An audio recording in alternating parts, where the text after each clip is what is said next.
Thanks for inviting me. And I think you really put me on the spot. Why? I mean, like, after you invited me, and then I started watching your listening to the podcast, and it's like every single person since then has been. Before that, what did you thought it was? Because we were talking and then it's like, I do a podcast. Well, before that, I think I heard one of the much earlier ones. I can't remember which ones were it. And I think it was all. I mean, I wasn't overly intimidated. Then of course, like the last one you dropped was Taking Soon. It's like, yeah, how am I gonna beat that? How are we gonna beat that, man? I don't think Taken Soon can design a toy, so I think you're safe. I wouldn't put it past him, but. All right, man. Maybe, how should we get started? All right, so maybe let's put this as the first question. If you are overseas and not with your toy, obviously, and someone would come up to you and ask you, well, what do you do? How would you answer that question? I think I usually answer the questions that I am a toy maker, and usually people get fascinated by that because I think that's quite a universal thing, but of course it doesn't really encompass what they imagine a toy maker to be. I think most people will either think of it as a very handicraft thing, or they'll think of it as a very distant thing, like you design some toys on the computer and somebody else manufactures it.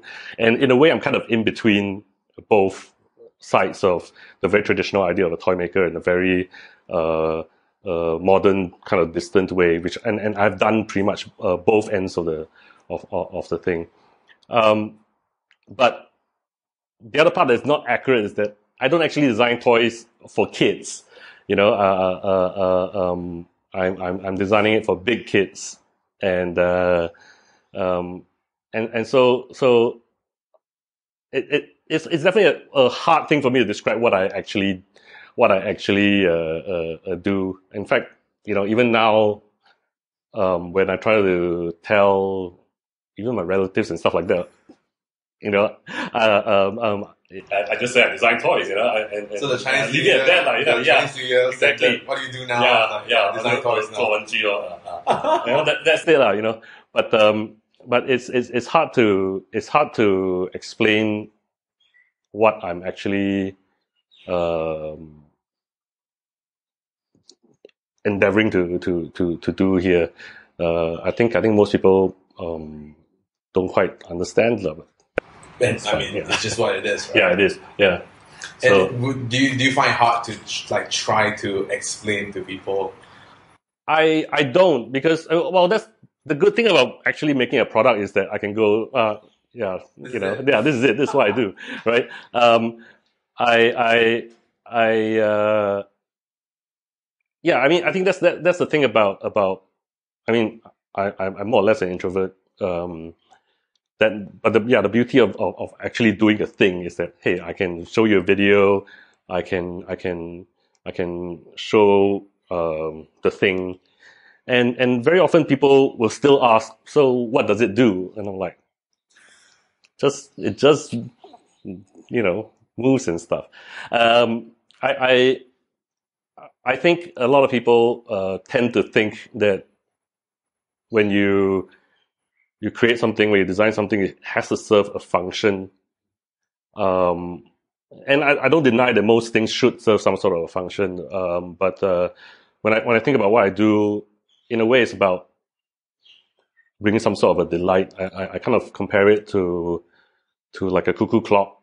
You don't need the cuckoo clock to tell the time, but the fact that this little bird comes out and and makes a noise every few minutes. You know what's interesting is that I've also struggled with the whole thing, right? Because for me, I'm always in between the whole. I think I go through this phase of enjoying or being in buzz with the beauty of aesthetics and design, and then to this other phase of we just need to do what we need to do, And then now coming back, it's like we need both actually, because I feel there is a sense of wonder where you can sort of inbuild or put out magic in the world. I mean, I use the word magic loosely, but it just sparks curiosity in people. And I think some of the best art pieces and books and toys does. I think if you really pare down like occupations, there are occupations that are necessary, right? They're actually life saving. All right, people like doctors and policemen and firemen and people anybody who is in the business of generating food, farmers and stuff like that. I mean, we need those people, right? And sometimes if you're not in that sort of occupation and you get to a certain stage of your career and you start to get philosophical and you start to think about why am I even doing what I'm doing, and of course compared to a surgeon who is saving lives every day, I'm a useless person to society, right? I mean, but if you do that means like most of the 7 billion people on Earth are actually more or less useless. And I think when I try to make this around this circle or something with these thoughts, I start to think about the surgeon is going to be the guy who keeps the person's eyes open, or gets the person's eyes open, but my job's here to put that sparkle in their eye, right? And I mean, it's not noble or I don't see it as a noble cause. It's just something that I do, and in a way, again, I don't know whether this is justifying what I do or justifying whatever is since a long time ago when most of our time as human beings needed to be spent gathering food, right? We needed to spend most of our time hunting. We needed to spend most of our time farming. And as we modernize, we need to spend less of our daily time worrying about food. To a point right now, it's about the 2 hours going to the supermarket and cooking, right? Or even Deliveroo, right? And stuff like that. So the remaining of that time, I would actually think about that as and the occupations that we generated to replace food gathering. I think they're all entertainment, right? Is a stockbroker not entertainment? If you really look at it from that sort of a point of view, is it any more serious? Because one of the things that as a person who dabbles in entertainment, I inevitably get some kind of reaction. Is like this is not serious stuff, right? This is not 不是在做正经事, and my answer is that is finance any more serious than it's just entertainment. It's not saving lives. It's not. The whole cans of worms over there. Yeah, exactly. I mean, I asked my friend who's in the market, and it's like, hey, what is money? And he just laughed and chuckled to me. He couldn't tell me a real answer. No. I mean, and they know, right? And of course, it's just a different toy, right? It's just a different toy for a different sort of people. So for me, I guess I've reconciled with the fact that I'm fine being an entertainer, and in a way, So that part of I'm okay with that right now. But I think you went through like the whole thing too, because I did the same, of the whole journey of like being okay with doing what you do and really living and breathing the title of being an entertainer or a toy maker. I think there is a pressure. There's a pressure that we put on ourselves, and I think as a society we're starting to. I mean, there's no criticism to what you're doing, but there is how should I put it? There's an inspiration industry now. There's almost such a thing as an inspiration industry, in the sense that there is people are putting out inspirational messages. The whole TED movement, websites, your David Avocado Wolf, and all over Facebook, you see people posting, and so there is this pressure on people to kind of reanalyze how noble we are, how much contribution we are doing to the world, right? And when we start to compare ourselves to what other people are doing, and it's like, what does everybody needs to be compared directly with Dalai Lama and stuff like that? I mean, it happens, right? But it's going to be tough for everybody to kind of measure up to Mark Zuckerberg, the Steve Jobs, exactly, the Dalai Lama, the philanthropists and stuff like that. But of course, everybody starts to have to analyze and see if they can improve their lives, or they can say, hey, screw this. I'm not buying into this. So part of me, I know that my story and what I've done is often seen by others as potentially useful for spreading a message of inspiration and influence for younger people. But I'm very cautious. I'm very cautious about going out there and flying that inspiration flag. I'm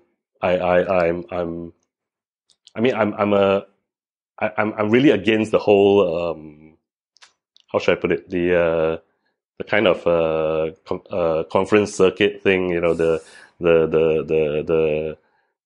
Anthony Robbins sort of inspiration trait, right? And yeah, so I take it quite cautiously, and I like to at least be objective when I look at that. Yeah. Cool. We'll just rewind back the clock a little bit to your childhood, because this kind of probably paint a better picture to who you are as a person. How would you describe your childhood? Paint us a picture. Well, I'm a fourth child. I was conceived about 9 months after my third sister was born. So I think it's quite safe to say that was unplanned, just to say the least. And that was the stop at 2 time.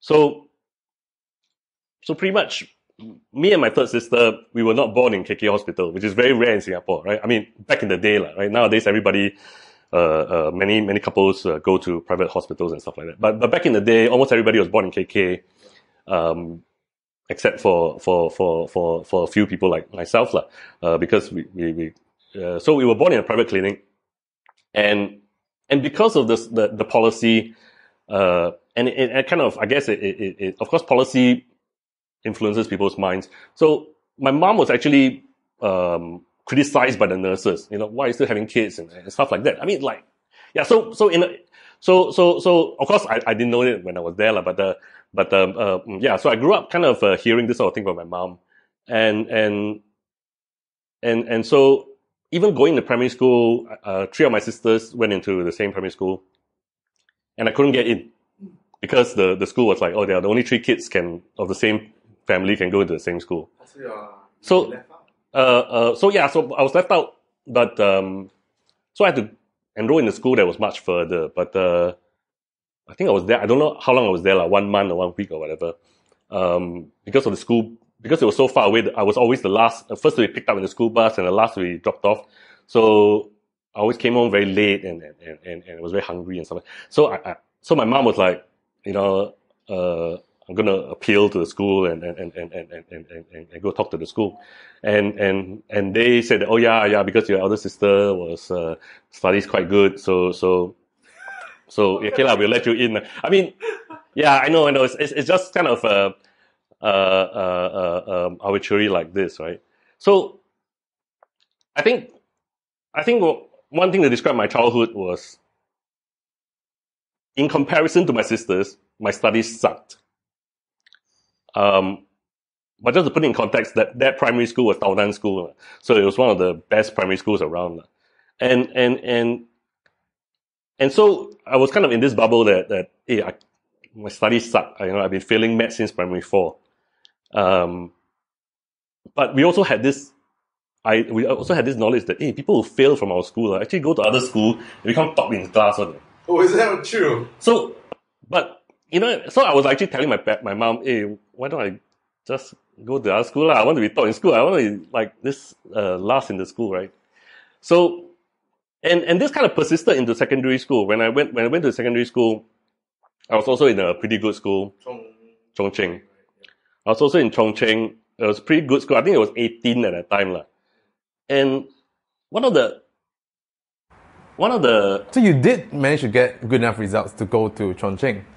You see, the thing about this is that how good or bad you are, it's kind of in your mind, right? I mean, because until such time that we are measured against standardized national exams like PSLE, we don't know. We are just measured against our school. And in the frame of the school I sucked at, I was like somewhere in the back part of the, with the naughty kids, right? And the same thing happened in secondary school again. I literally prelims, I had F9 for almost every subject.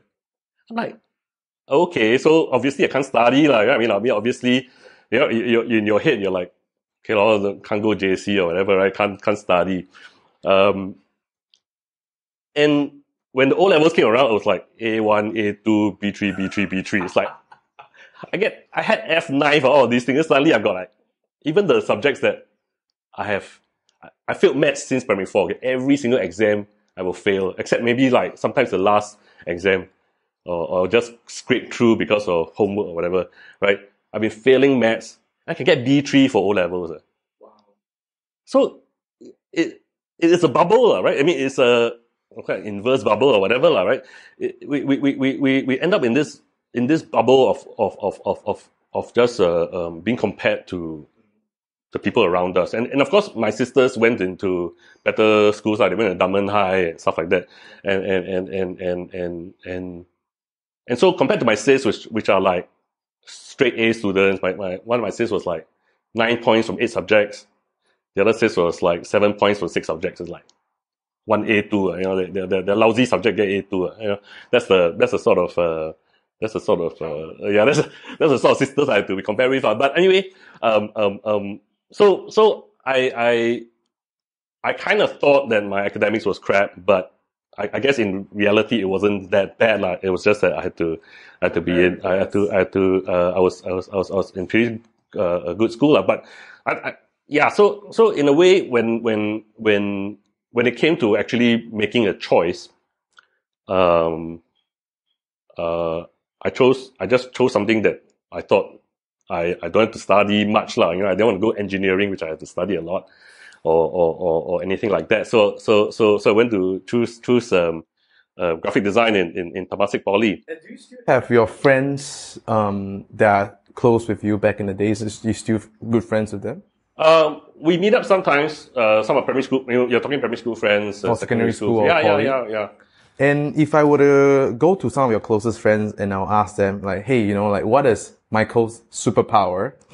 Like, what do you guess they would tell me? I think I wouldn't know about primary school. I guess primary school nobody really has a particular trait. What about your closest friends now? If I were to go to them and ask them, I think the secondary school friends will have an impression that that my art is pretty okay, which is quite ironic because one of my B3s was my art,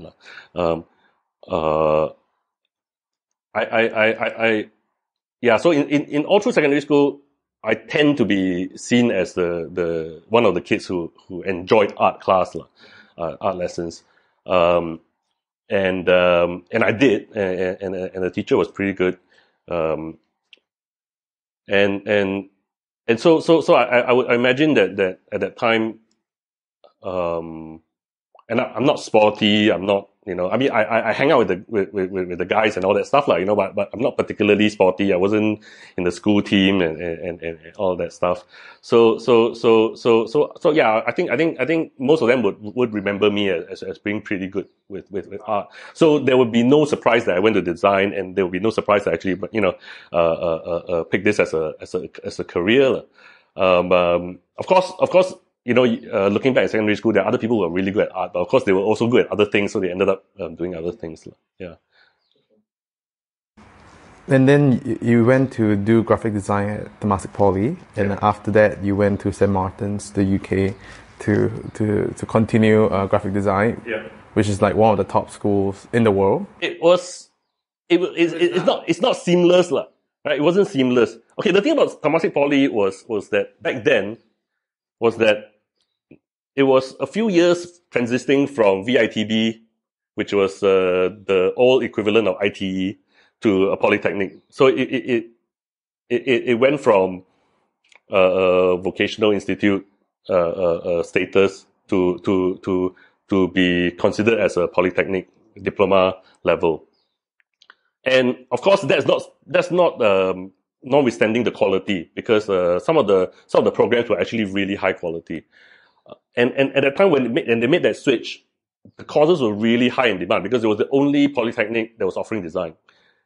And so half my class and half the cohort was actually post A-levels. So we were competing with A-level students to get into the course. And those A-level students had another 2 years of A-level art as well, right? And so the competition was actually very stiff. I think. How did you come out of the other end alive? So back then, they had aptitude tests. So we had to go for an interview. We had to do a portfolio review. We had to draw something on site. So we had to do a test before you could even apply and get in. And I think they scrapped that. They scrapped that system at some point, for pure O-level results, which I think is completely stupid, right? I don't know why. I think they want to unify it or whatever. Whatever their reasons are. But back then, people, you had to know how to draw. You had to have your basics. You had to at least be pretty good in technical or your art to get in, because half the class, which was a great thing, because half the class was actually a lot older. The guys were 5 years older. They finished their army. They finished their JC. But you didn't. I didn't. So what did you do?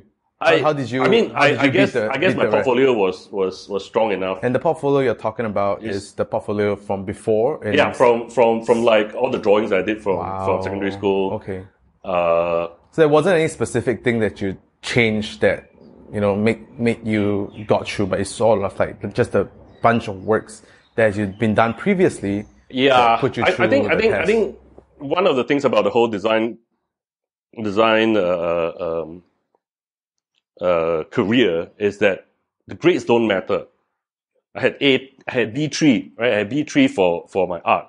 So if I was just based on the grades, I probably wouldn't have made it in if it was but it's your body of work. And of course, even after my O-levels, I continued to build up that portfolio. I was continuing drawing and stuff like that. So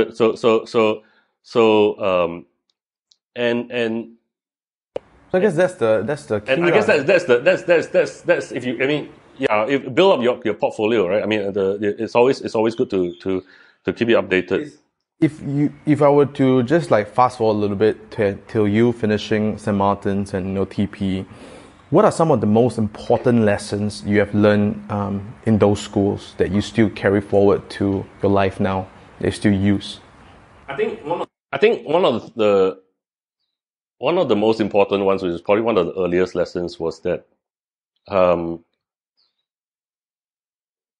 that we as individuals, we must think of ourselves as never ever running out of ideas. Because if we think that we have a finite number of ideas, if I start now thinking, okay, I got 1,000 ideas, and I work really hard on this one idea, and I propose it to you, and you tell me it sucks, and I'll be like, wait, if you tell me I suck, that means I only have 999 ideas left. So I have to defend my idea. I have to, I have to justify it and stuff like that, and I'll get really pissed off and stuff like that. That's interesting. Is there any incident that sort of like cemented that lesson for you? I don't know. I mean, I guess it's just one of those. I guess it's one of those things that at that time you go whatever, but maybe 5 years down the road after you start working and stuff like that, then you start to realize. It's just one of those things that I've heard it when I was in school, and somewhere along the work life it just goes click. Yeah, you're right. Yeah. So sorry to interrupt you there, but you will continue on with the idea that you're talking about. Like, so there's infinite number of ideas. So you have to think of yourself as being able to create infinite number of ideas. So you don't have to be precious about your idea. You don't have to be. You don't have to be, you don't have to fight over every single one of them. You don't have to you can always come up with another one that's better. And very often you do. So I think that is a very important part of sustaining yourself in the creative industry. And the other part of it, of course, is not so much a lesson that was taught, but a lesson that was, how should I say it? It was an environment that's ingrained. One of the things that happened when in Temasek Poly back then was that we had our own campus, because at that time they haven't consolidated into the same campus yet. In the very early days. So we had our own building in Stirling Road. Right now it's an MDIS building right now in Stirling Road in Queenstown. And we had the whole campus pretty much to ourselves. One of the sites was IT students, but IT students were nerds, so they didn't count. But we hung around, we treated the place as our own, and we stayed there overnight, and we had a sense of exclusivity. We basically we were snobs, right? And the same thing happens in St. Martin's. St. Martin's are complete snobs. When you go to St. Martin's, you're like looking at Goldsmiths, ooh, yeah, whatever. Anybody's outside of London, yeah, whatever, right? And I think, as bad as that sounds, as elitist as that sounds, in a way, in hindsight, I find that it's necessary, because to be a designer you really have to set up the students for a lifetime of disappointment, because they're going to have their work rejected over and over and over again. They're going to be facing lots of adversity. So if they don't start out as a megalomaniac, they're just going to leave the industry. Right, and that megalomania and that sense of exclusivity and a sense of elitism has to be built up in school, right? In right from the time of training, when they give, not even when they give you the cert or the diploma, because quite frankly, if you ever been to a graduation for school design, it's like, yeah, the outside is wearing the gown and everything. You don't want to look what's underneath, everybody is taking the piss when it's the most hilarious. It's the most hilarious thing. But I think that sense of we know better, because you're now having in this situation where you have to talk to clients, and clients go, hey, I know my business, and every single client is going to say the same thing. Right, I'm going to suggest something to you based on my professional recommendation and whatever, and you say that, hey, I know my business best, and it's going to happen over and over. Every single project is going to happen, right? So you don't start somewhere where you of a level of confidence. After a while, you go like, yeah, whatever, I'll just do whatever you tell me, and I'll just make it pretty and give it to you. No. So I want to ask you a flip question on that lesson that you learned, because I can see some people taking that lesson and then just like go to the other end, and then you're just like, like sometimes your idea is just as bad, That is true, right? Of course, the ultimately the paymaster, whoever pays the piper calls the tune, right? Sometimes, so very often when you see bad ideas, I always go to who approved this? I don't go who designed this, right? I start to think, who the hell approved this? I know people have gone full prima donna mode, right? Especially once they win a few awards and stuff like that. And I don't know. I mean, part of me is if you can pull it off, all the power to you, I'm not gonna spend too much time thinking about that. And let's just fast forward to now too. I want to ask you an opinion on this because you have learned how to build this thing that we see right here from YouTube, from learning online, from forums and websites and all. So, is there still a value of designers going to school? Because now that you can build a super machine, a super toy on YouTube. Well, that's probably a fairly philosophical question that probably can go beyond all industries, right? I mean, Sure. essentially, it's not a design specific problem. Because I want to ask that because you also have taught in school, you have graduated from some of the best school, but on the other hand, you also have learned to do something amazing that is not within the boundaries of your school. Yes, I think education is always going to be lagging behind the industry, especially public education, right? I mean, I'm not sure how fast-paced private schools can keep up, but public education is always going to be lagging somewhat behind. So let me give you a scenario, and say, for example, your niece or your cousin would come up to you and say, hey, I want to go to school, I want to learn design. What would your recommendation or your advice or your 2 cents be to that person? Your niece. Well, which is funny you say that. My niece is actually, my niece is actually just enrolled in Nanyang Poly to do animation, and I didn't really give any advice or whatever. I think the main thing about it is that if you want to get into any one of these industries, my view is if you want to get into and stay in the industry, you have to be ready to stand out. I think it is one of those, which is sometimes a bit of a struggle. I never was that. I was never was that guy who put myself out there. Right? I wasn't. In fact, I was in school. I was probably one of the guys who hide behind and try to muddle along.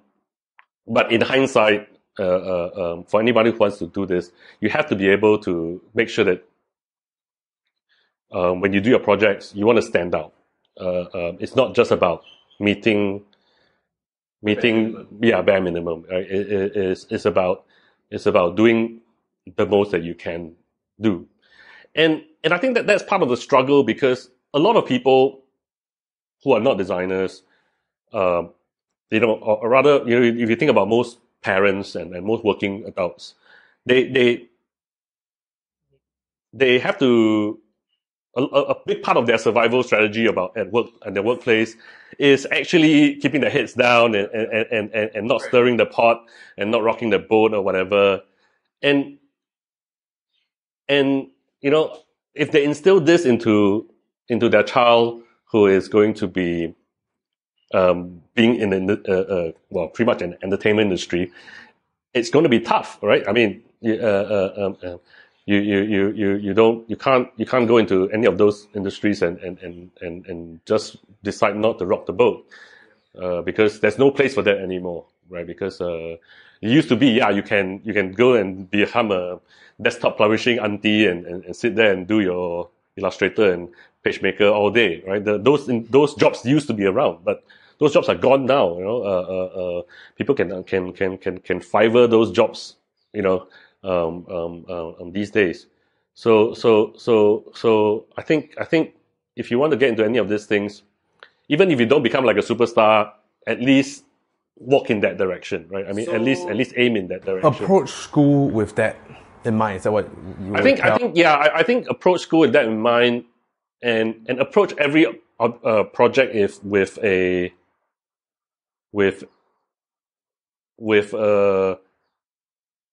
hope of I want to do something stunning. I want to do something, interesting with every and kind of build that habit. I guess that's the bottom line of that. Yeah. Okay. Yeah. That's good. Fair enough. In especially in the design industry. I think, especially in the design industry, I can't say the same about accounting or whatever. A law, doctor. Yeah. But yeah, I would say that in design, if you're doing some kind of any of this audio or music or any of this sort of entertainment industry based sort of thing, just just think that endeavor that every single one of your pieces of work are able to stand out. All right. So let's talk about the green elephant in the room. In the room. So how in the world do you design this giant war machine toy? And bear in mind, like, this is not just any giant war machine. This is the one that actually have lights and shoot cannonballs and have realistic motor sounds when it's being turned on. And have, like, I don't know if the camera can see this, but like really cool rust effects. And this light actually works. And was it 453 parts? Something like 430 something parts. Yeah. Where should we start? How about the name? Okay, so I want to build something that was huge. I mean, and you can see that there are people here, and so by scale, this is huge. So I thought the name Colossal or something. So I gave it a code name Colossus. And so the type of object here is a Colossus. Okay. I'm gonna go to a 30,000 foot view on this because it looks like a very daunting project, and it probably still is. But let's detaunt it. And let's say if I want to design like Colossus. I don't think I don't think about if you really ask me what my strengths are. Yeah. My strengths are not in industrial design. My strengths are not in electronics. My strengths are not in painting and stuff. There are things that I kind of learned and became competent with. I think, which is something that I learned from even from my Stick Fast days, was that this was designed with marketing in mind. Well, you talked about it before. Want to design something that's truly amazing. Yes. So it's not about learning to design this per se, right? So I'll just rewind back to when I started thinking about this. Okay, sure. So you were assistant lecturer. I was part-time lecturer in Poly, and the reason why I was a part-time lecturer in Poly was because my previous job, Stick Fast, with the toy company, because of the global economic crisis in 2008, we wound it up. Yeah. Right. So, I mean, I've always been a startup.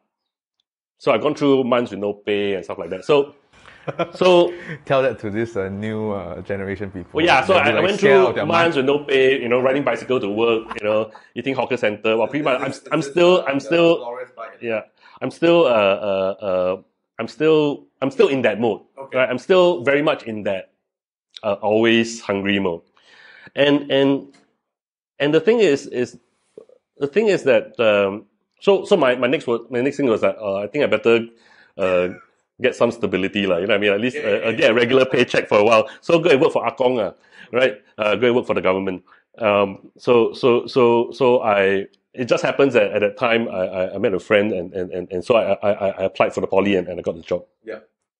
And I actually did for 4 or 5 years. Yeah. So I actually, so it wasn't an exact, it was like 4 or 5 years of part-time, but it wasn't exactly a transitional thing, I did not, I rather enjoyed it. I rather enjoyed, what I was doing. The thing about that was that as a person who's always been in a small company, that my friend described it as the wild animal. The wild animal cannot be caged for too long, and I guess I wanted to do something again, and of course that that those years, quite a bit of transition happened. A lot of the digital transitions came around, right? Things like Kickstarter, like things like Arduino, 3D printing. A lot of these things started to appear, and I guess a good thing about school teaching is actually it's actually a hack, right? It's actually the biggest con job, in the sense that if you want to learn something, go and teach. Because however dumb you are, you're smarter than a poly kid. I mean, if you have worked for whatever 10 years or 5 years or whatever, right? If you want to learn something new within your domain, or something kind of a related domain, go and teach. Because when you teach, the worst thing about teaching is standing in front of a class and not knowing what you're talking about, right? So in order not to be that stupid guy standing in front of a class of poly kids, 16, 19-year-olds that can talk back to you, you jolly well get prepared lah, right? So I took that as an opportunity to really learn stuff, right? So I was applying for modules that I was not completely familiar with, but I wanted to learn, right? Some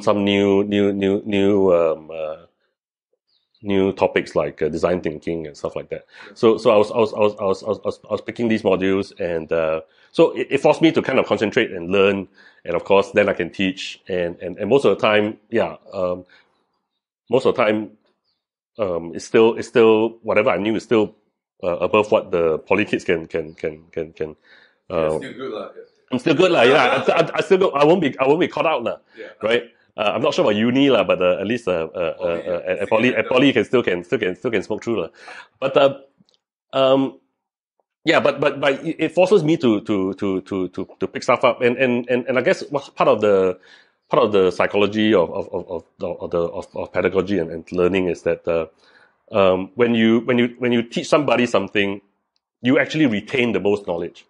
Yes. Right? There's a kind of a skill of how much people retain something that they've read lah. Teaching is the most, like, you retain like 90% of whatever you've taught somebody else, and the next thing will be like playing out a skit or something, right?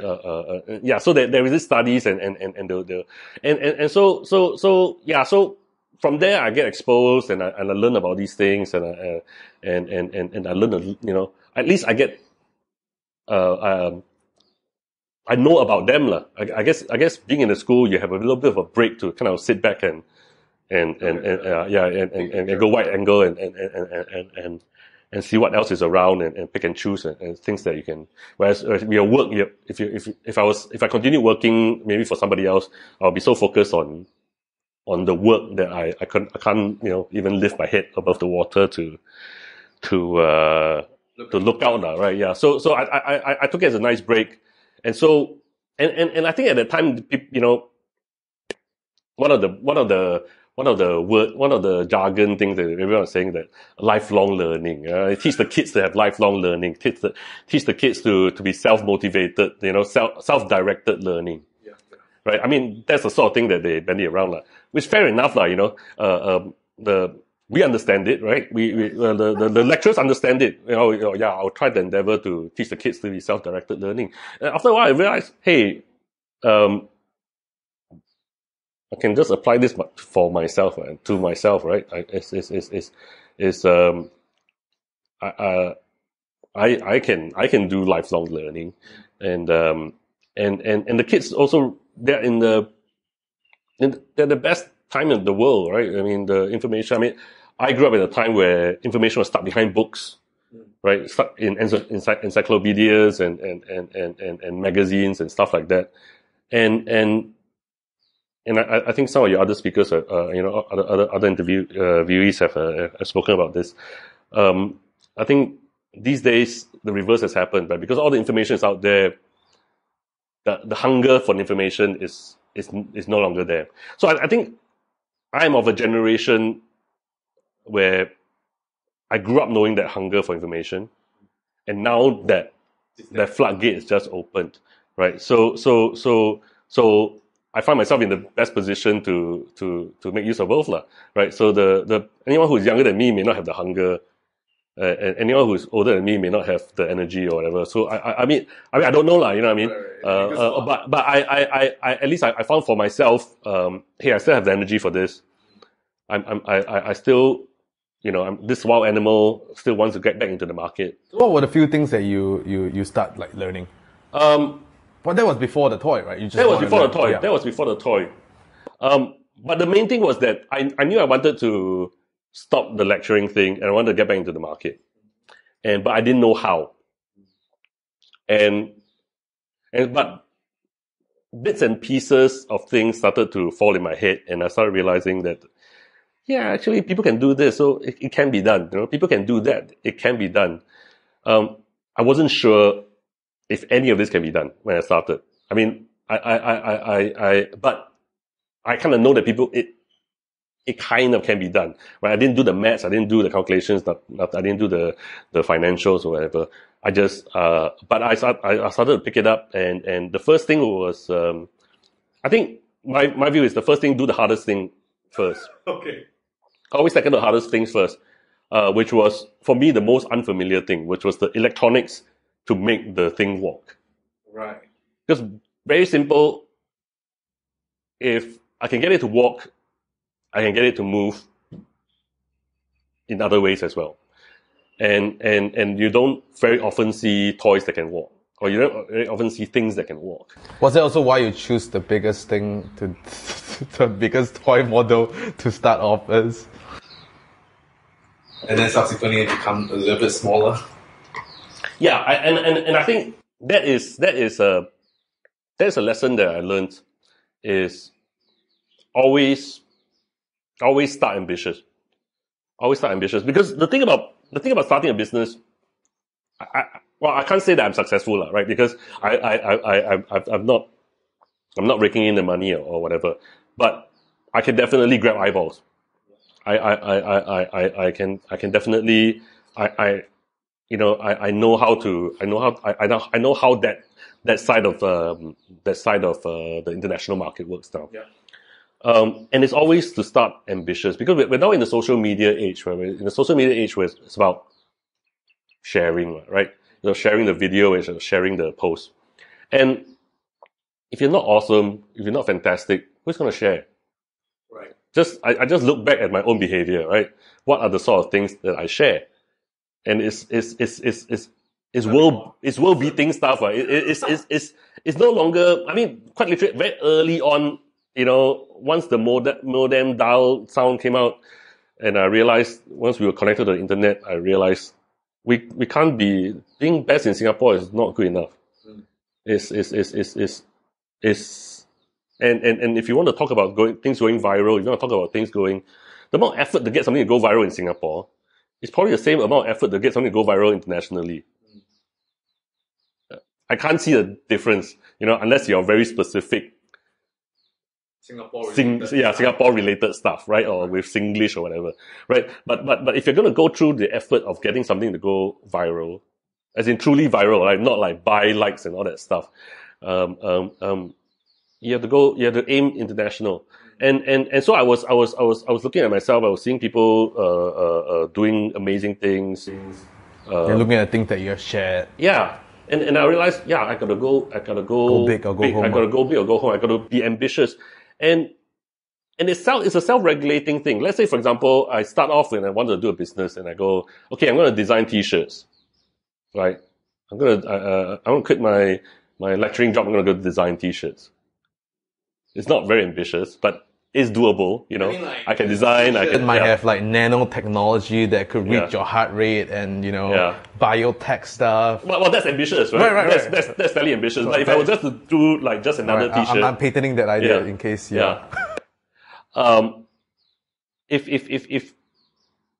If your idea is not ambitious, it will self-destruct, because you end up having to compete against tens of thousands of other people who can design t-shirts. All right, so let's rewind a little bit and let's talk about the software. Let's talk about the software, about skills you need to learn. Let's say if there's a toy design course, like you'll be designing a toy design course. So the first thing was is this thing called Arduino. Yeah. It's been around for quite a number of years now. I think about 7, 8 years now. Tell me about like what's so cool about Arduino versus the last generation. Okay, so pretty much we have computers, right? We have computers, and one of the things that computers struggle with is interfacing with the physical world. Our computers don't really do much to the physical world besides projecting something on the monitor and making audio. So an Arduino is a simplified computer that has basically wires sticking out that you can attach things that can influence the physical world. So they could be motors, they can be spinning, they can be buzzers, they can be just a whole bunch of things that move. So Would I say that Arduino is a small computer in a sense? it is a small computer. It's a very simple computer. In fact, it's a lot less powerful than even your mobile phone. But its strength is in connecting to the physical world, connecting to devices like sensors and to devices that move, like motors. So effectively, the previous generations from this was mostly done by engineers. So the thing about the Arduino was that the Arduino was actually, the funny thing was that it's actually designed by Italians. And one of the things that first people think about is like, wait a minute, Italians are not like the most tech savvy people in the world. Why isn't this designed by the Germans or the Japanese or whatever? Right? But the Italians are known to be designers and artists. And so the Arduino is actually a design, is electronics design, simplified for the designer and the artist. Right? So for designer and artists to do things that can move, that can, any of this, animatronic displays and stuff. So what would I need to learn about Arduino? Is it a language? There is a programming language, and then there is the electronic side of things. So there's two parts of it. So I think if people come from a direction of being a programmer, they only need to learn the electronics part of it. If they come from a direction of triple E direction, then they only need to learn the programming side of it. But you come from a design point of view, you gotta have to learn both. Right. But of course, what is unspoken is that they also need to learn the artistry of the implementation, right? So there are people who use it for fairly straightforward things. I mean, it could be something as simple as your automatic flushing toilet. And how long would I need to take to like learn just simple? Is it a 2-day course or is it something that I need to do for a month? I think to learn it. Just the possibilities of it. To learn it as a starter, it's just probably a matter of days. But once you start to get the complexity of it, it probably is where the programming knowledge starts to have to improve. Because your programming knowledge will allow you to do more things at the same time, or more things overlapping each other and stuff like that. Yeah. And of course that's the hardest thing for non-programmers to get their heads wrapped around. Okay, so Arduino, step 1. What else? Arduino is probably step 1. The second thing... And wait, before I continue, is it a matter of like going on YouTube, or is it better to just sign up for a 2-day course somewhere in Singapore and then get it done if I want to learn it? I mean, of course, a lot of things... A more effective way of learning. I would say that, yeah, I think if having somebody face-to-face teaching you... But ultimately, I feel that having a project is the biggest driver. Got it. Because the thing about this is that most of the time when you learn something, you don't use it. If you go into learning something with a kind of a very general idea of, I think this is going to be useful for me, even for myself, nine times out of 10, I'll quit. But you just mentioned before, we can also learn Arduino to teach it. And that would be like the ultimate. Potentially. But I think the most important thing is that if you have a project and you go that, hey, I want to make this thing move in this way. Yeah. I got to learn the tools to make this thing move in this way because I want to make this. Yeah. Your focus on getting this particular result will push through the learning curve. Got it. Whereas if you were just kind of in general, like what we do in school, right? We learn stuff in school where we go, this is going to be useful for you at some point, in the future, right? Yeah, but it's like, whatever. like learning Chinese. Yeah, right? that sort of thing. But, and then you go to China, then you got to work in China, and then you're like, then it becomes very, it focuses your mind, you see. And when you have a project and you have an objective, you only need to learn that 10% of the software that gets what you want done. You get what I mean, right? Yeah, because very often when you go to a course or something, they'll teach you the whole spectrum. Yeah. And they'll teach you a little bit of everything. So going into the course, sign up for a course with a project in mind that... Yeah. I mean, the same thing with Photoshop and Premiere and stuff like that, right? If you have something in mind that you want, I want this effect, I want this objective, it's a lot easier to punch through that learning curve. And then what's next after Arduino? I think 3D modeling. What programs? What software? I think this is where it starts to get complicated, because there's a lot out there. Yeah, there is a lot out there, and a lot of it is very expensive. If you were to choose one to for people to start out, I think for objects, I think Fusion 360 is Autodesk software. I think that's a very good place to start. And like, if I were to use Fusion 360, I'll be able to do something like this. I would say yes.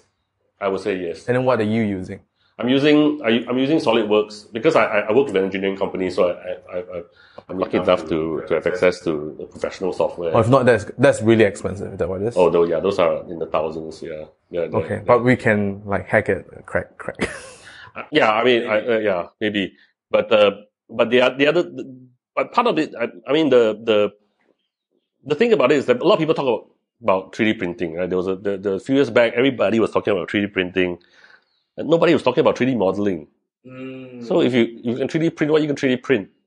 You got to learn the model first, then you can print, right? Yeah, you got to learn the model first, then you can print, right? So the two software, one is Fusion Works. Fusion 360. And the other one is the one that you're using is SolidWorks. Yeah. Okay. But of course, if you come in from 3D modeling from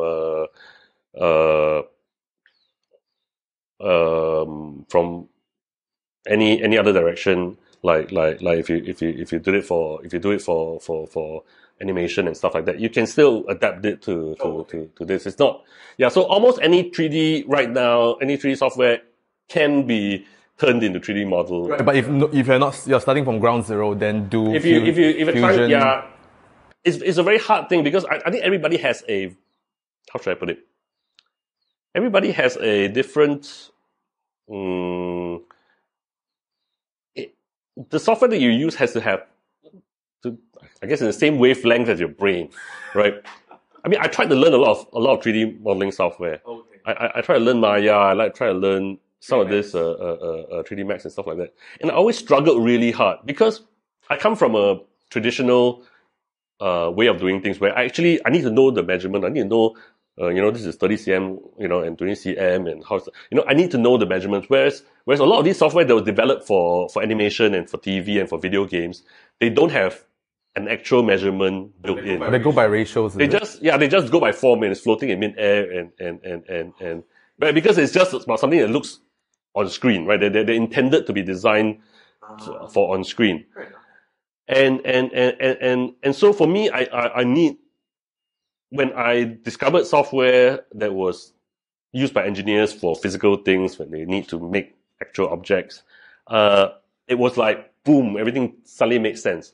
So I can't say for every individual, right? So everybody has like a wavelength of how they think about the physical world. I think that's good enough primer for people who want to pick their own software. I think 3D modeling is somewhat important right now.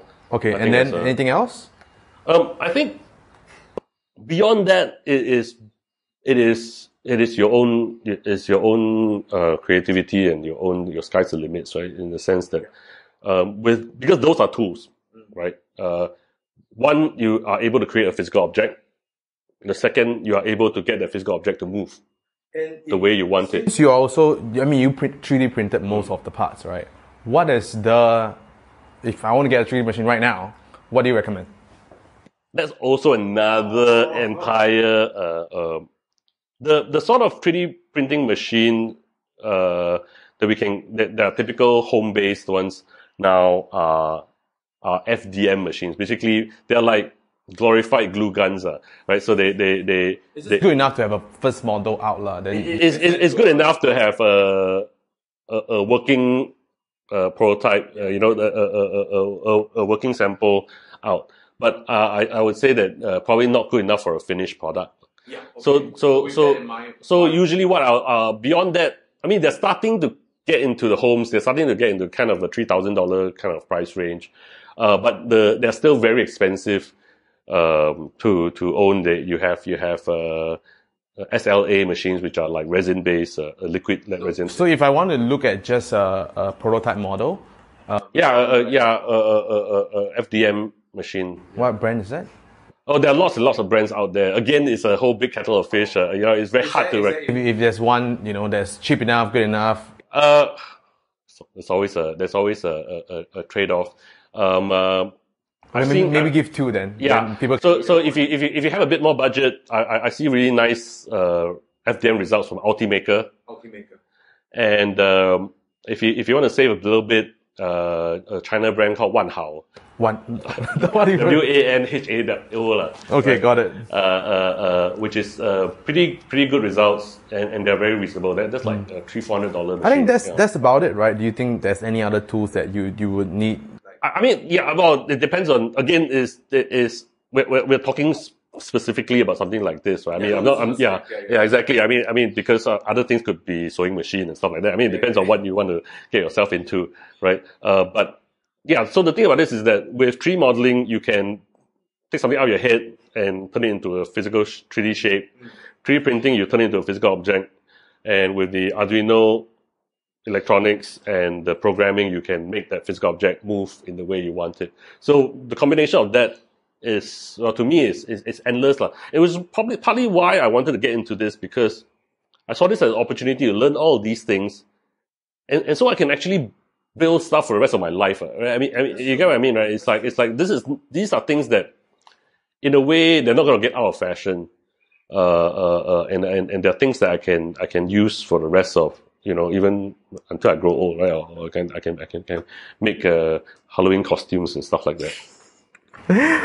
And can you tell me a little bit about Comic-Con? Like, firstly, I guess you have already finished building this, and why did you want to go Comic-Con in the first place? Like, is it just to meet the rest of the guys, or?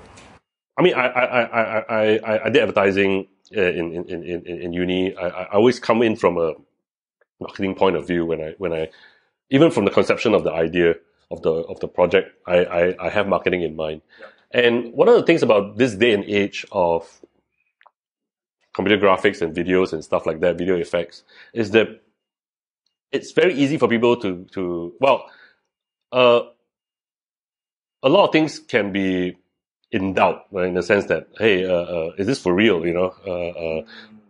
Is this just computer graphics? Right? Because people can do computer graphics even better than what my physical object can do, right? Of course, obviously. That's true. So part of the reason of showing it off in a convention is twofold or two or threefold, right? One of it is that I want people to actually have seen it in the flesh, and I think every action that I take, every big investment that I make, I always want to build layers of trustworthiness. And I think because you talk about investment, right? How much investment is this going to Comic-Con? There's a plane ticket, there's hotels. Okay, so just to put this in perspective, it's about $2,500 US for the booth itself. That's the one 3 meter by 3 meter booth. They'll charge you like $200 for a carpet. Yeah, stuff like that. So spend, like, roughly flying to I mean, I would be close to 10 grand. Wow. Yeah, because that's already 10 grand Sing, right? Yeah. So it's not a simple undertaking. Like, even shipping this there was about 800 each way or something like that, 800-900 each way. And that's going by the long route. The cheaper one. Yeah, and yeah, flights are at least $1,300 or something like that. So did you achieve what you set out to achieve though in Comic-Con? I think it's very hard for me to, because it's very hard for me to quantify because I wasn't selling anything. I didn't have the metrics to measure. But you got the picture. Oh, you got to meet Adam Salvage. Yeah, I get to, yeah, exactly. It's one of those things. Really more than... Yeah, exactly. It's one of those things, but if I'm not there, I would not be there to, you know what I mean? It's one of those things that you can't count, what's the value of. If I wasn't there, I wouldn't be there for the interview, right? So I knew he was there. I knew he was going, and I was going. So I just tweeted him, because even though I met him at TED, he's a celebrity, so he still has his layer of people around him, right? He doesn't give out an email address or anything like that. So I just tweeted him and go, hey, you know, just drop by my booth. And so he, one of his guys, sent me an email and said that, hey, he's doing this interview, you know, would you like to be interviewed? And yeah, of course I'll be, and yeah, so that wouldn't have happened if I didn't spend the money. And I went twice, right? I didn't just go once. I went once in 2015. I went again in 2016. Because so the 2016 is the after your TED. Yes. So it was 20K, like 10K each. Yeah. But 2016, I was showing off the one that I was gonna release on Kickstarter, which was that one. Right. Yeah. So in a way, I mean, my marketing strategy was go big, get the news, right? So when I built this was the brand building exercise, right? This was the get people knowing that I exist, that I do this. And then I went on to, try to find a way to commercialize this, which was because prior to that I was just spending money, you know. People say that is this a business? I think it's only a business when someone pays you for it, right? Before anyone pays you for it, you're just spending money, right? You're just spending money, and I was spending money for 2 years. You had that RP assistant lecturer job that at that time, at least have stable income for you. Well, I have a couple of part-time consultation stuff that pays the bills, but it's still tough, lah. You know what I mean? It's still tough, and it is still tough even up to now. So I would say that I still haven't completely made, you know, gone into the black and stuff like that. Yeah. I'll move on a little bit to TED, and then we'll come back. Actually, I want to dive in a little bit into the economics of making toys. There's no economics there.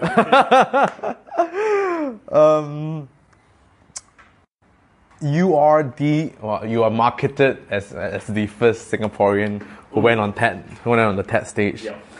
That's what the Dave Lim from TEDx Singapore says. Yeah. So. Okay, so I assume he has got, he has more information about this than I do. So we have already known that they have reached out to you, and then before even Comic-Con, because of one of your videos was viral, which we'll link it to the blog. My crappy video that went viral. Yeah. I want to talk a little bit more about TED. Like, how was the lead up? You know, like, did they reach out to you 2 years before at the actual TED, or? Okay, so I mean, of course, I have partly my own experience and partly from speaking to the other speakers. So, my video came out somewhere in June 2015. Yeah. And so shortly after that, Kelly Stetzel, which is the content director, she's like one of the highest in TED. She wrote an email to me, hey, I saw your video, it's great, would you like to speak? And I was like, of course. I mean, it's one of those things that you jump in going, yeah, of course. You know, like, no, what are you going to talk about? There's nothing like that, but just like, do you want to speak? Well, my view is this, I'll say yes first, and then I will ask, but what have I got to share? You know, I mean, what idea have I got worth sharing, right? That's the tagline. yeah, so it's an ongoing process for them. They have a couple of conferences across the year. They have the main TED conference, which is usually in Feb or now this year was in April, but usually in the first part of the year. And they have a TED Global, which this year is going to be in Africa, and then they have a TED Woman. So they have 3 of their main conferences. So those are the 3 purely TED. Yeah. But across the entire year, they're always looking for speakers because they have a lot of speakers. It's a whole week of conference, and the schedule is just packed full, right? Across the entire week. And I was contacted in May, and this is the first line of the email is confidentiality and stuff like that. So there was a gag order almost from the start. So I couldn't even tell anybody. Right. So I had to like keep quiet from May until the Feb the next year. All right, it's like. But you know it was going to be a Fab, like. I knew. I mean, they knew it, and they were saying that please do not announce this on your social media. We would like to announce all the speakers at the same time for biggest impact, which is like fair enough, lah.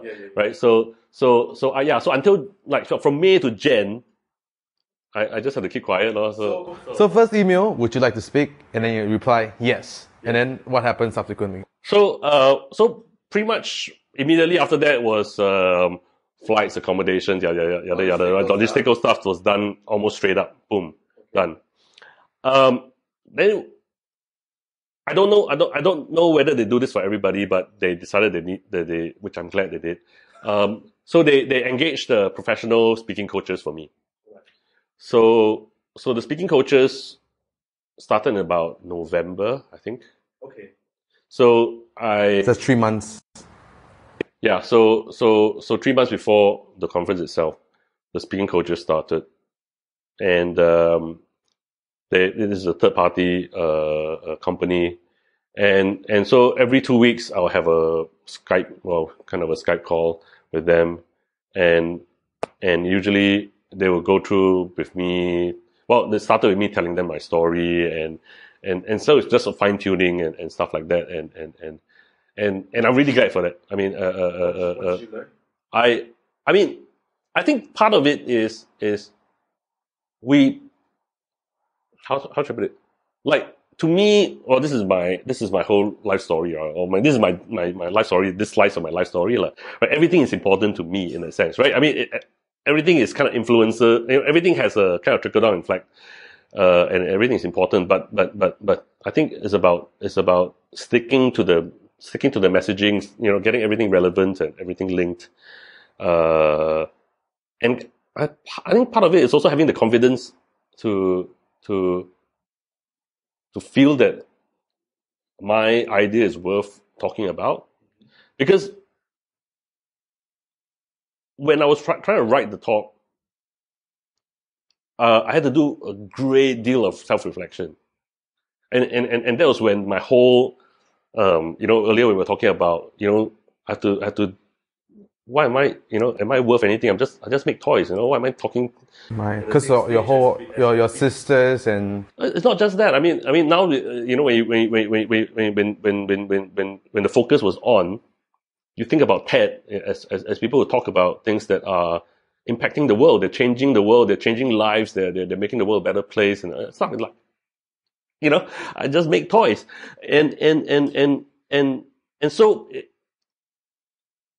I mean, I really did a great deal of self-reflection, and I think too much of that is actually not a good thing. Right? I was like, at some point I was like staring into the abyss, going, really doubting myself, and of course, I have to kind of go back and think that, hey, it is the small things, right? It is the small things. I'm not changing the world, but I'm showing the normal people, because not everybody there can become a professor and discover a great thing, or become some kind of astronomer, and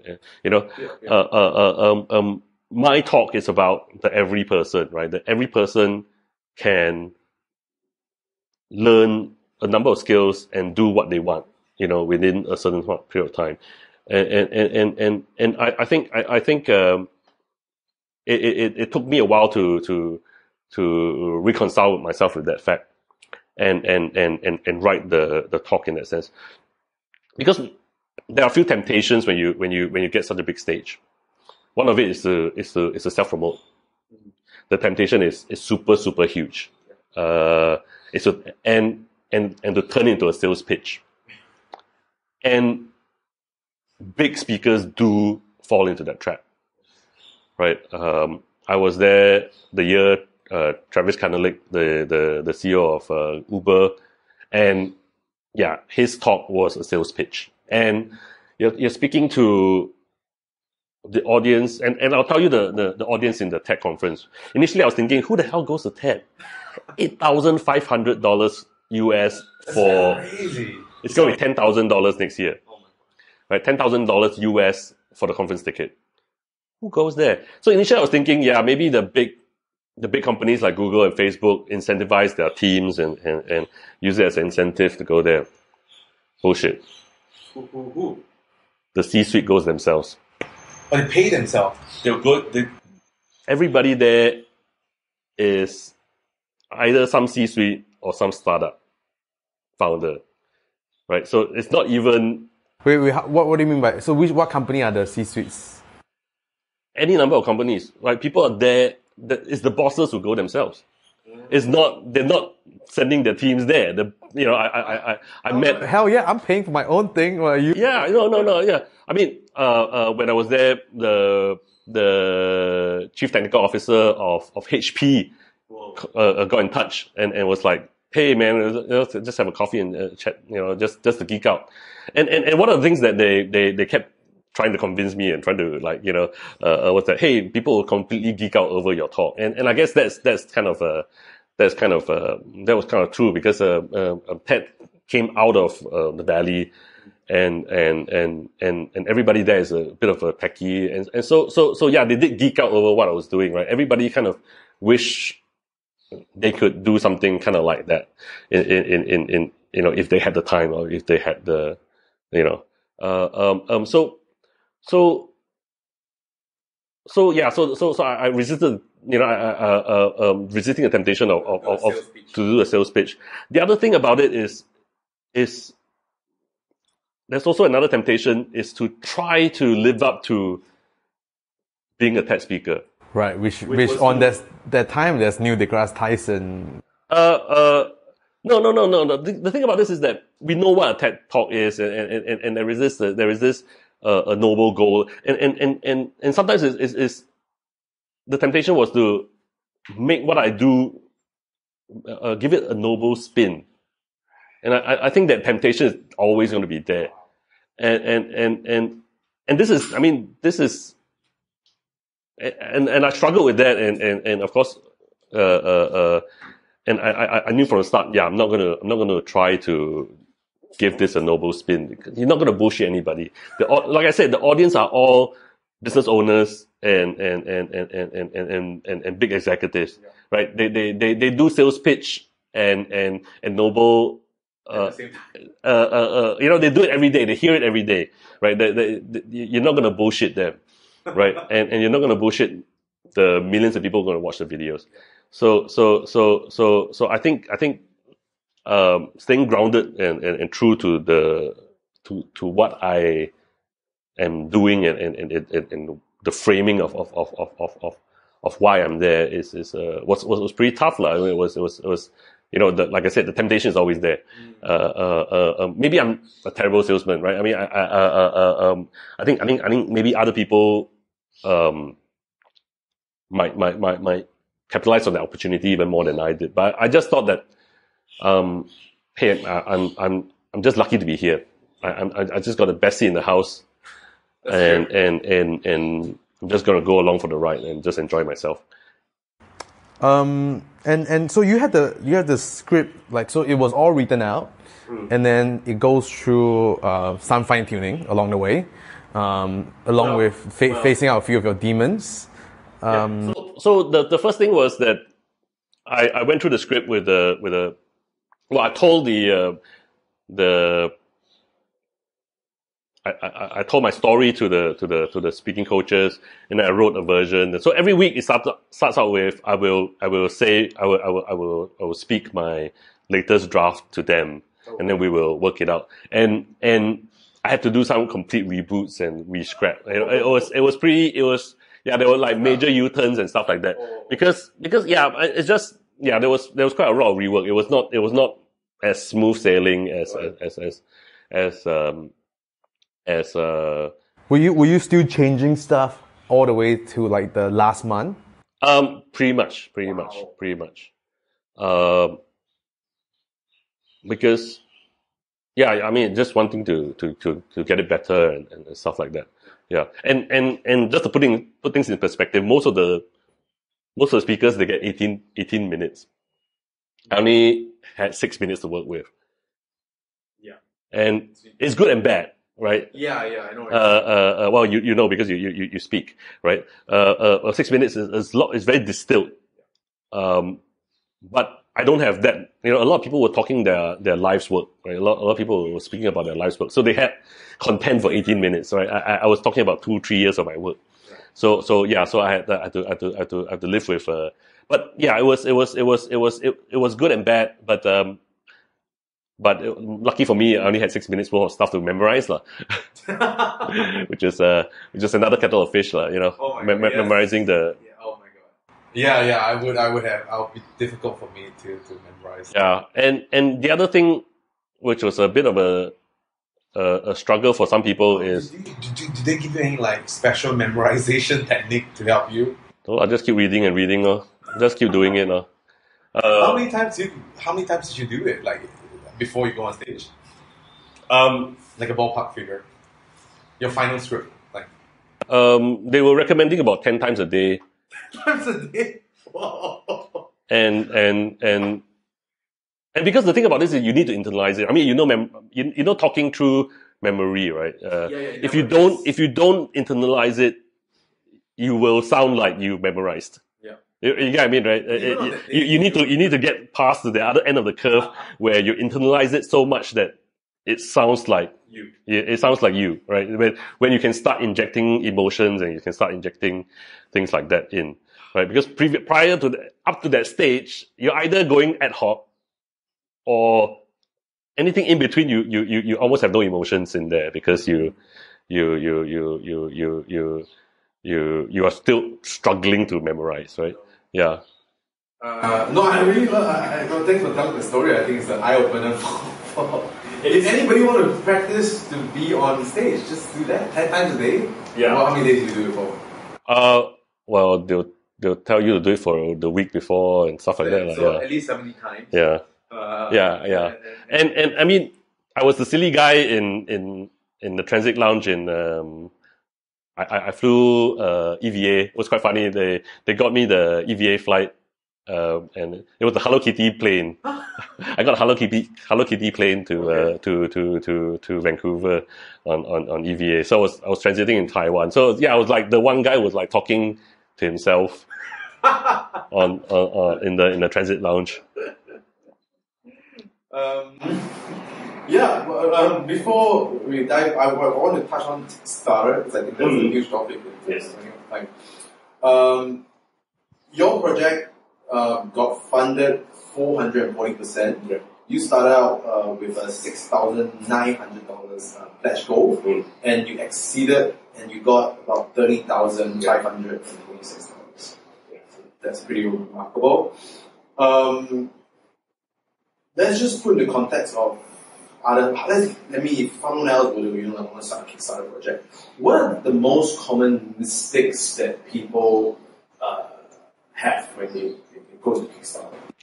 I think the biggest mistake about Kickstarter is thinking that it is a magic bullet of some sort. That it isn't. It is another sales avenue. So anything that you need to, any amount of marketing you have had to do for a regular online store or even going into retail, you would have to do prior to a Kickstarter. It doesn't remove any amount of work that you need to do before you launch. Okay. So should people think of Kickstarter as? Okay, you have to think of Kickstarter. Okay, there are two types of products. One is the natural, or I would say, the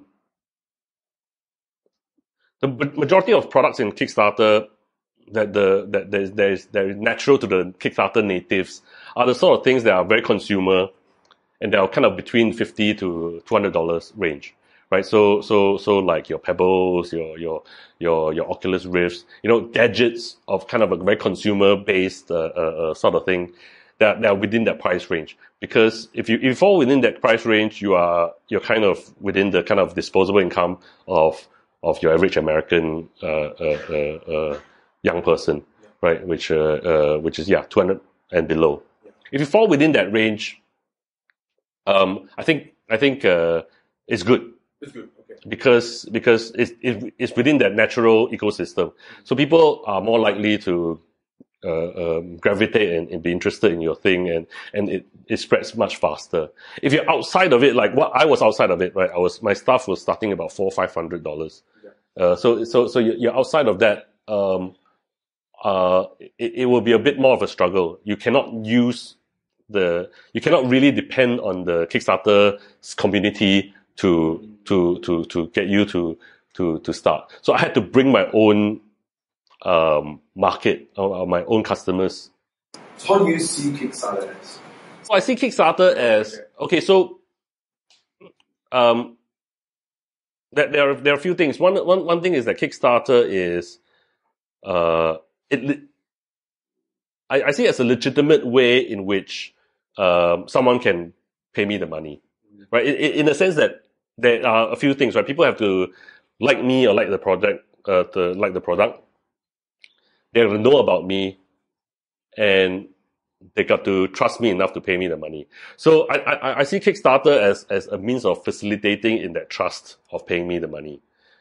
So instead of me just having an online store with PayPal, I saw it as partly that. The other thing about Kickstarter is that it condenses everything into that month. So people got to make a decision to buy the thing during that month, and all the media has got to make a decision within that month to do the coverage and stuff like that. So I think it focuses the mind, it focuses the attention for everything that happens within that month. So I think it plays those two roles.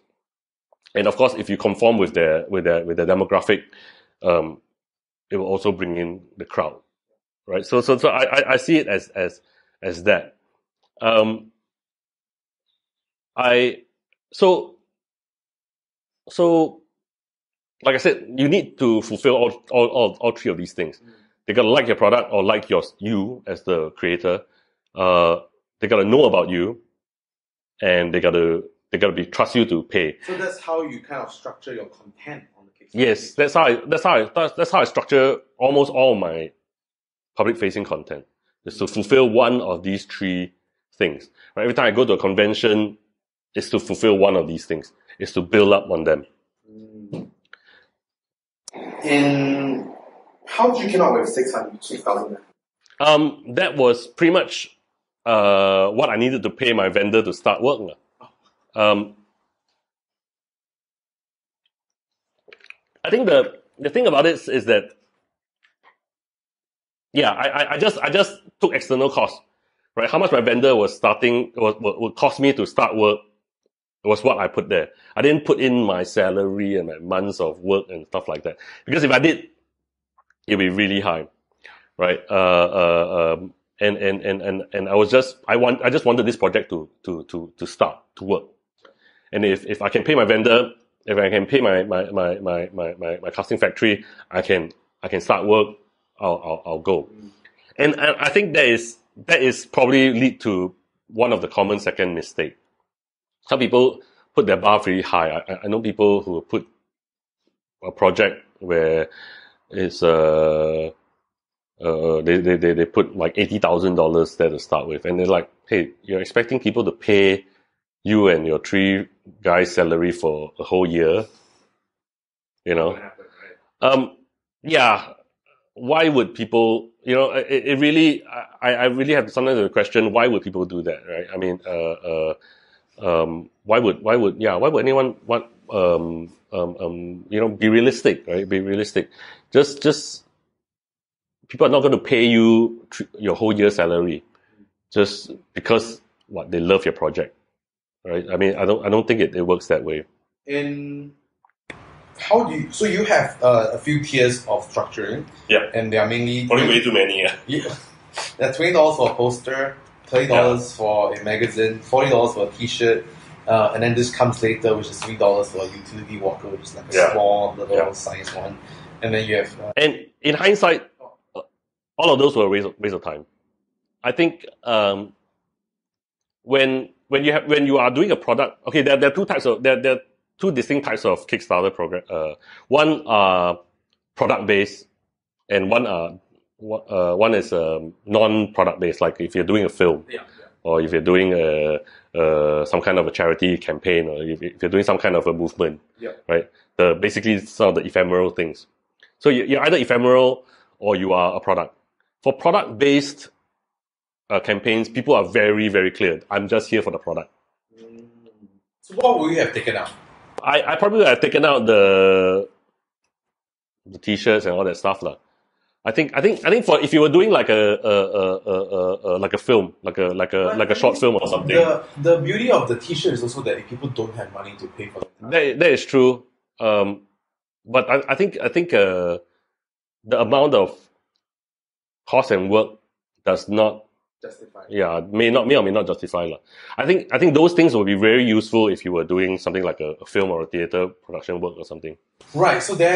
So okay, let's say right now, that to me is a lesson learned. If you could redo your Kickstarter, what would you have? What would be the difference? I would just do products. So it would be utility walker, $50. Yeah, I would just do physical products. Yeah. Will you do poster? I probably won't. Magazine? I may or may not. Yeah, I probably won't. So you won't do poster, no magazine, no t-shirt, just start with $50. Yeah, I think and then the actual products which is like $300+. Yeah. Yeah, and then you go all the way up to 1,600 for personalized. Because one of the other things about Kickstarter, of course, it's also an information gathering exercise. Yeah. Right? Because prior to that, I don't know whether people wanted the fully painted and fully assembled versions, or they wanted it in the kit version. Right? I mean, people can say what they want, but you can't tell until they put their money on the table. Yeah. Right? So now I really have a data on, 60-70% of people actually want to build it themselves, right? So with the electronics of it. With the electronics, yeah. Yeah, people talk about wanting it without the electronics. A lot of people say that, but when push comes to shove, only 2 people got that. And do they wanted it with the paint themselves, or they wanted it can't paint it? Most people wanted the set with electronics unpainted. Unpainted. Yeah.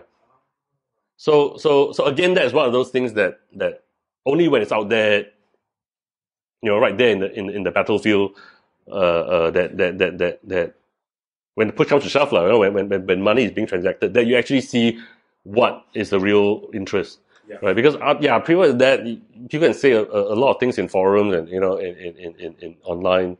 It doesn't translate.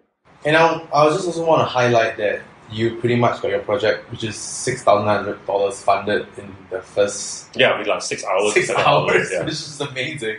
How do you do that? The thing about this is that it's about building. So this was after 2 rounds of going to conventions, right? And the TED Talk. And so I've got a huge mailing list. I've got lots of YouTube videos. What are you talking about? Huge, like 1,500, or is it? No, I mean niche lah. I'm still in the hundreds lah. Okay. Right, I'm still short of 1,000. So I've got, but these are people who are actually probably very focused lah. Right? Of course, everything is relative, right? I mean, if you look at my Instagram is only 1,000 over people, but they are very, very highly responsive, right? I got my my follower to engagement rate is higher than your typical average. Sometimes that's what matters. Yeah. So I think by the time I had like probably like a floodgate of of people waiting for me to have something available for sale. So once that was available, a lot. So this is what I mean by I brought my own customers, right? So this was not brought in by Kickstarter. So most of my curve is kind of like a lot of very high, and then it starts to flatten out. Right. So well, I guess people who do economics will understand those sort of sales curve, right? So there was a pent up demand. A lot of people bought in at the start, and then it started to flatten out because they had never had the chance to buy anything from you. Yeah. So I think to me, was it what you predicted though? Well, it's what I hope for, right? I mean, it's one of those things that it's not as great as what I dreamed of, but it's not as bad as what I feared, right? So somewhere in between, which is probably realistic, right? Which is probably a realistic scenario. Always, yeah, and I think it is, to me, it's a better thing because the Kickstarter campaigns that crawl past the finishing line, and I think those are pretty. Pretty sad. And those really is just not enough preparation at the start, right? It is, you, because at the end of the day, Kickstarter is also social media in a sense. And social media likes winners, right? When you get successful in the start, or they suddenly, staff pick of the week, and there'll be a positive feedback loop based on that initial success. And sometimes part of it is marketing and engineered. It's an engineered success in the sense that why 6,900 as a starting point? Because if I made it $15,000, it would take me longer to get the $15,000. Then you will be longer to get the stuff. Yeah, exactly. Yeah. So it's things like that. So I really pad it down to the bare minimum. What do I have to pay to get this started? So I think a lot of it is a lot of it has to be thought about, has to be planned, and I'm just glad that it worked out. I mean, I've not done this before. Very few Singaporeans. In fact, when I launched in November, and it was only September that Kickstarter launched in Singapore and Hong Kong in our native currencies and bank accounts. So prior to that, I mean, of course, Kickstarter has been around for a number of years. Prior to that, anybody in Singapore or anywhere in the world, if you wanted to launch a Kickstarter campaign, you have to have a US bank account and stuff like that, and then after that you're going to transfer your money and stuff like that. So it was complicated. People were doing it, but of course, this also had its own complications because being denominated in Sing dollars, there was some confusion. I guess there was some communication issues because, like, the US customers can see the things converted automatically in US dollars, but everybody else, your Europeans and stuff like that, couldn't. So they saw it as in Sing dollars, and it was like dollar amount and then SGD. Right. So it's only if people were familiar with what SGD is that understood. I mean, like, if, let's say for me, it would be a good thing too, because you'd be like, oh, maybe it's US dollars, but then, actually Sing dollars is actually cheaper. So it'd be like, why not? Yes and no, or people look at it and say, hey, why is this so expensive? You know what I mean? Were there a few cases like that? I think there are these teething kind of teething problems and communication issues. So I made a point that every time I refer to a price, I would say this is the price, and then I will have the bracket in US dollars. You know what I mean? I always make sure that people are very aware that this is not denominated in US dollars. And since we're on the topic of money, let's talk about that. No, there isn't. Did you actually make enough money to pay for your own salary on Kickstarter? Simple answer is probably no. And But did enough to cover costs? definitely enough to cover costs, and probably a minimum wage lah. You know what I mean? Yeah, if so that I don't have to work in McDonald's. You know what I mean? So, but not to. I'm not in to the extent that I'm paying myself, at the rate that I think I should be paid. Yeah. So I'm still getting minimum wage in a sense. I think another question I really want to highlight is, say for example, I back you up for 1,600, right, to get the personalized one. How much will you be paying yourself if I were getting that? Because that's like how many months of work for one of that? Because by the time I've streamlined the thing,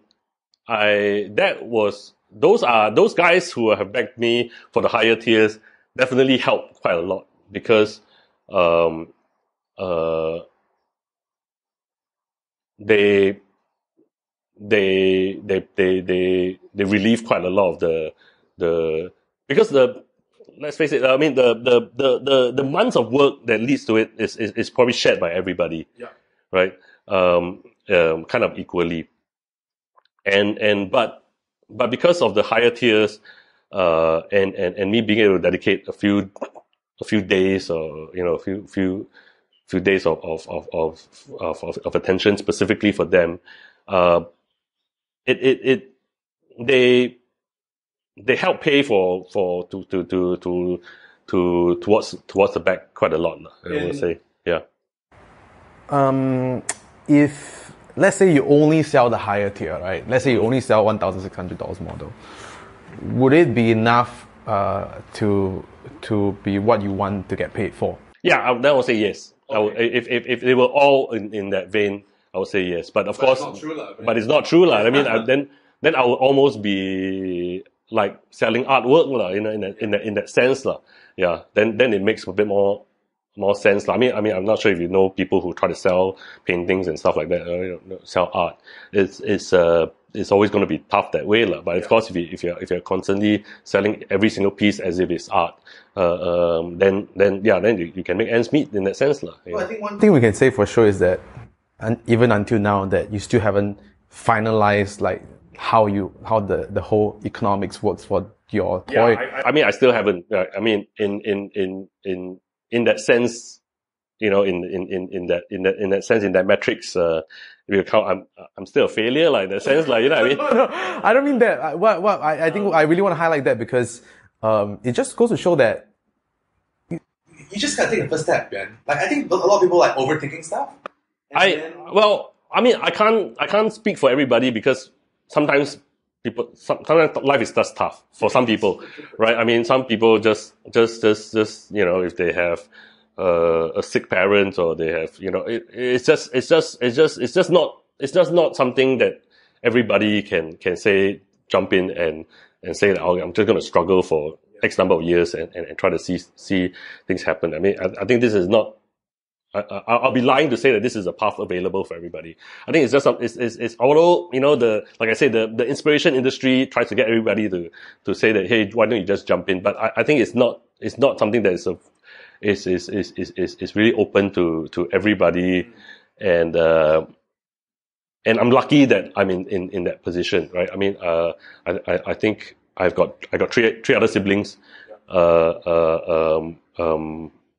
If I don't have that much income for extended periods of time, at least I know my parents are fine, right? So I mean, yeah, like, when people say about startups and stuff like that, I think they tend to be done by people who are at least in some kind of a privileged or a lucky position, right? So I don't discount that.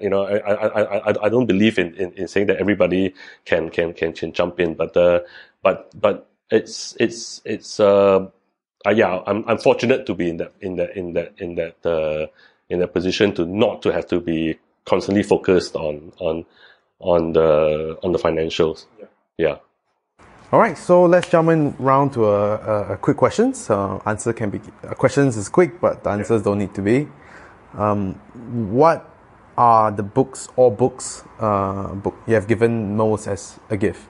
I mean, I'm not a very present. I don't do a lot of gift giving. Okay. I don't receive gifts very often, and I don't give gifts. It's not a habit. I think the only gift that I gave to a friend it's actually a quote, which is actually a cheat, a free gift, right? And it's a pretty popular quote, it's by Theodore Roosevelt. Okay. This is the I'll just read it out now, because I got it. And so it's a gift for everybody, right? It is not the critic who counts, not the man who points out how the strong man stumbles, or where the doer of deeds could have done them better.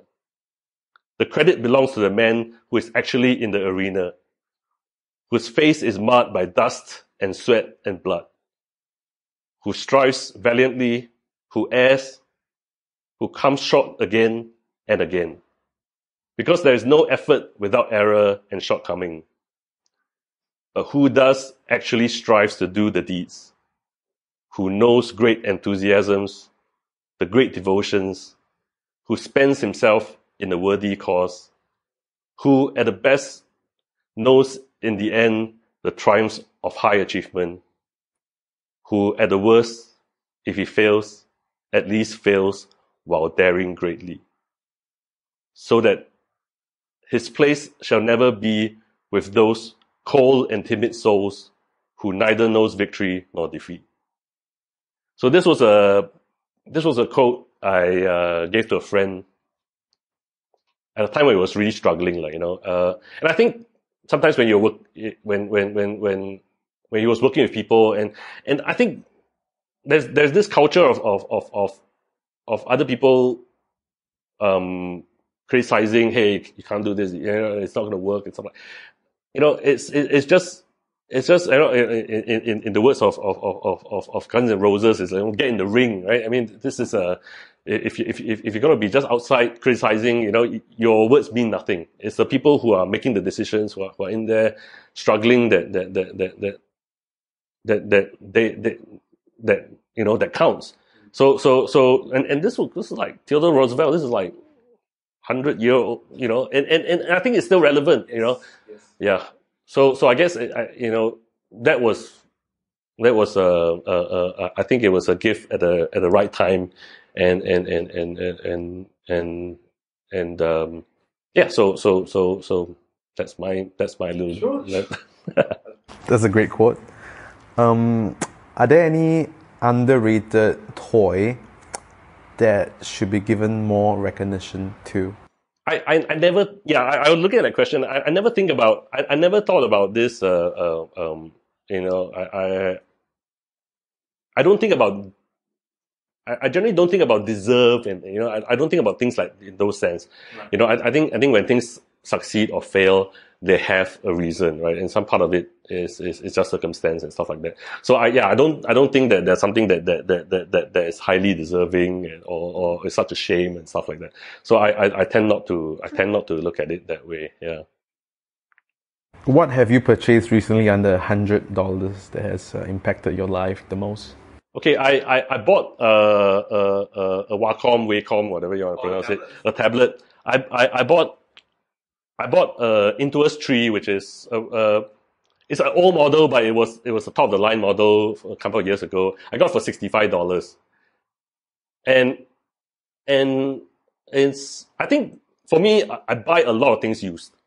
Carousel is like a godsend for me, right? I buy a lot of used stuff, and I don't believe in needing to be chasing the latest models or stuff. A lot of my cameras, a lot of my equipment are all used. Just because it's the top of the line 4 years ago doesn't mean it suddenly becomes crap, right? I mean, of course, if it was like before 1080p, I don't have to make 4K stuff. You know what I mean, right? It's just about, I don't believe in having to be cutting edge of technology. I think especially if you're starting out and stuff like that, getting used things, there's no shame in it. And I think for those who don't know, what is this Wacom? Also, it's a tablet where you it's connected to your computer and you draw on it instead of using a mouse. Before that, you were using a mouse? No, before that I had like just cheaper versions of it. And so yeah, I got this for $65 and they sell for like $300. And this is better than your old version because it was better than my old version because the old version was just a lousier model. Yeah, just a lousier model. What is the worst advice you see or hear being dispensed in your world?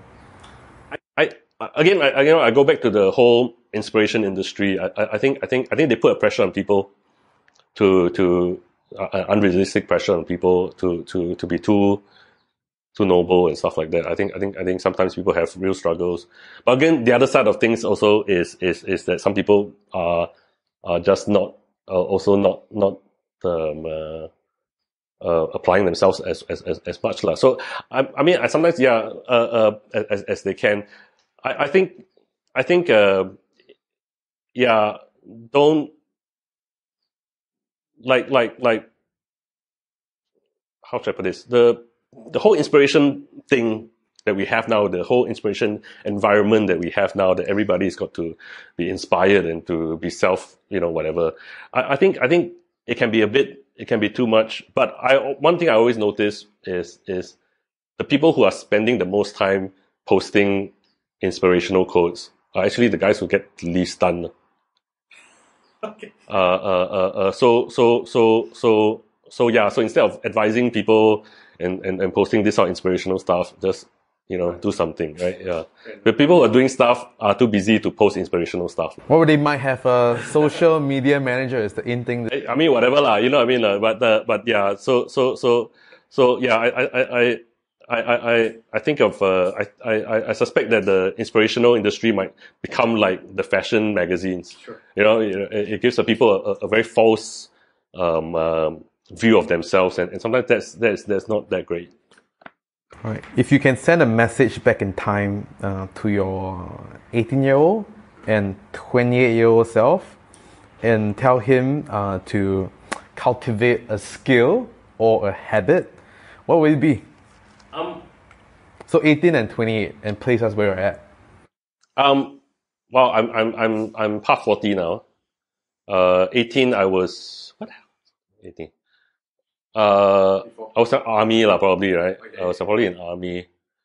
I don't know why I would have told myself in army. So I actually went to uni on a dare when I went to the army. I was talking to a friend and I was actually I was lost. I mean I'll not kill you. There were many times in my life where I thought of leaving design, and I have no advice to give that 18-year-old guy because it worked out, right? In a sense, right? Because I actually was like, I didn't even know what I wanted to do in the army. Well, what about like a skill or a habit? I think the part of it was, I think I would have liked to have probably diversified earlier. I think I was at the time I was still very focused on thinking of design as only graphic design, and I think that was the same thing I would have said to the 28-year-old me. I think pretty late, I actually started to think about objects and thinking about other spectrums of other disciplines of design that I can apply myself to. When you think of the word successful, who came into your mind and why? I would say somebody like Adam Savage, because he is somebody who worked behind the scenes and is now before the cameras. He went from a guy who is doing props, and now he's a celebrity in his own right. And because of his celebrity status, he's able to travel and he's able to do stuff, and bring that joy of what he does to the rest of the world. And I mean, it's hard to believe that Mythbusters went for 17 seasons. I mean, who would have thought when we first started watching that? So I think he has very successfully brought up a generation of people who can see that possibility and who see that interest in all this physical stuff. So he works very tirelessly. His work schedule is crazy. I mean, when I met him in Comic-Con, he was in the last 12 days, he was in 9 states. Wow. It's crazy. I mean, his schedule is just packed full to the brim. And so it's yeah, I think he's in a really great place because he's very selfless about he's not very he's not one of those people who, oh, my fame is my fame, and he feels that as long as this whole geek maker community rises up, everybody benefits. He's very selfless in that sense. So yeah, I think that is to me that's a good sense of what success looks like. What are some of the most common misconceptions about you or your work? I don't really spend a lot of time thinking about this, but I think people either think that I make money, or it's a lot of fun. I think work is work. I mean, the fun part is actually, which is what draw me to it, which is why I go to conventions. The fun part is actually getting to meet people who enjoy the work and they can express how much they enjoy the work. And I think there's not a lot of industries or a lot of jobs that allow that to happen, where people come up to you and say, hey, I really like what you've done and we got this, and it's so cool. And I think that is very rare, and I got addicted to it, even back when we were in Stickfast, when we first got to go to conventions like that. And so that's what drove me back to doing this. And so that is the fun part, the toy part, it is what it is. And I'm not, and even though I have, and I think another preconception is that because I'm doing something I enjoy, I'm more relaxed or whatever. I mean, I probably not. I mean, I've not worked so hard in my life before. I think working for somebody else, I've been so much more relaxed and go home and watch TV and whatever. Now, I never worked so hard in my life, and I can't say that my blood pressure is any lower than other people's, right? You know what I mean? But it's a sense of fulfillment. I mean, I don't know whether I will work myself to death or get a heart attack or whatever, but I'll be enjoying it all the way, Are there any upcoming projects? So, I just hinted to you, I'm now working with somebody else to hopefully that they would be able to take on more of the back end role, the sales part of the thing, so I can spend more time doing the design. I think that particular part of the journey is just starting, so I still need to handhold a few things. Just came back from Shenzhen, so hopefully we will have something to show in STGCC in September. What was this? That's the Singapore Toy Games and Comics Convention. It'll be in the Marina Bay Sands, I think September sometime. So hopefully we'll have something to announce at that time.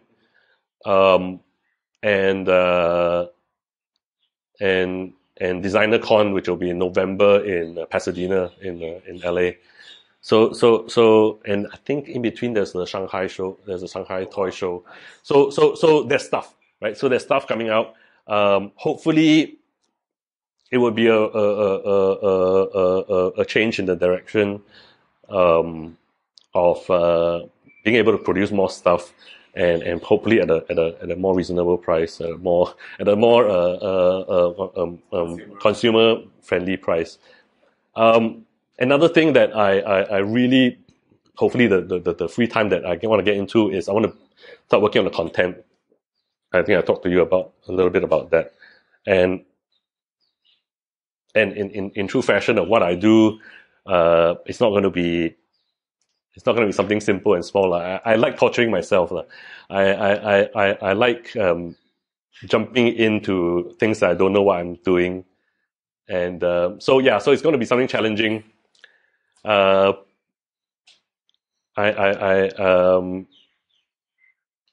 trying to see if I can do animation with my toy line. You have a niece now that. Yeah. So I can probably like get some free slave labor for a while. But again, it's something that I have no idea. I mean, when I was in poly, some of the other classes did it, and I kind of have a clue about what is going on. But I think part of me is I'm not afraid to do a crappy version. I always believe that if you spend months talking about something and after months I don't even see a crappy version, that means you're not interested in actually getting it done, right? There's no embarrassment in doing a crappy version because eventually it will get better. If you don't even start to do the crappy version, the crappy first episode, that refined 10th episode will never exist, right? So if you're always thinking about spending your time waiting until it's perfect, then I think you know that, right? So if there's anything young people want to Just do it. just do the crappy version first and then see how it goes, right? And when I started, it's not perfect. It's not You did it. yeah, but I did it, and it's still not perfect, right? It's still janky, and it's still and I play to my weakness, right? If I can't do something well, I turn that into a feature. I turn a bug into a feature. Isn't that the movie set? Yeah.